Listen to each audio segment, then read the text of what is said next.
powerful horse, real athlete. So I look forward to sharing that with you. What am I going to do next on this guy? Carve out the handle. Carve out the handle. Now it fits underneath here pretty well. Somebody might say, Eustace's spatulas are all exactly the same width. You must have a real eye. It's like, well, actually it's just because that's what fits underneath that bench.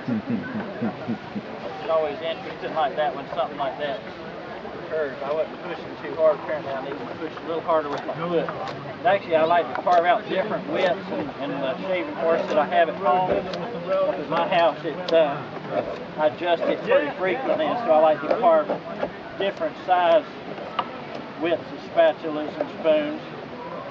And that way you get a variation in your kitchen. You can get just the right one to do the job, depending on your size of appetite and size of your fingers. Like long fingers like mine, they like a big thick handle, and then some people have smaller fingers, so I like to carve some that get smaller hand.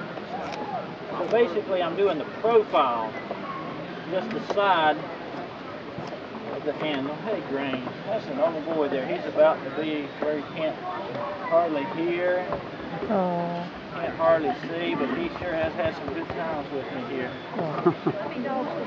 We've got 5 that are just mine, and then some of my interns have a couple more.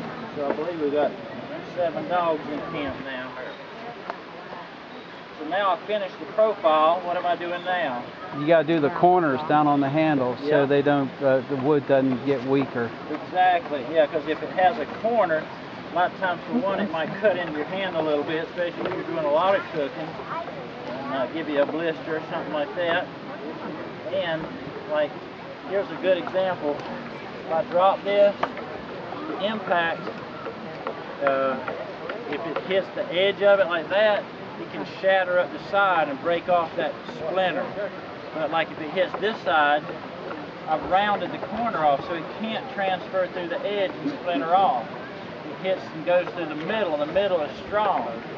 And that's why you chamfer around the edge so that you control where that impact goes, and it sort of is user friendly. Even if you drop it or make a mistake with it, even if you don't understand that principle I was just describing, your tool ends up working well and not fracturing. Any more questions about the carving or anything that's going on today at Turtle Island? If you don't have a horse, do you have any suggestions? Oh yeah, make a horse. Best suggestion. Actually, if you use a pocket knife, you can do all of this just with a pocket knife. But I'd rather just start building a horse.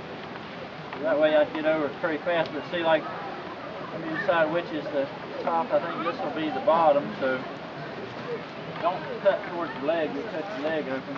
But you can do all this carving just with a pocket knife. I've done a lot of it. But I like using the draw knife, and the shaving horse is just so much easier.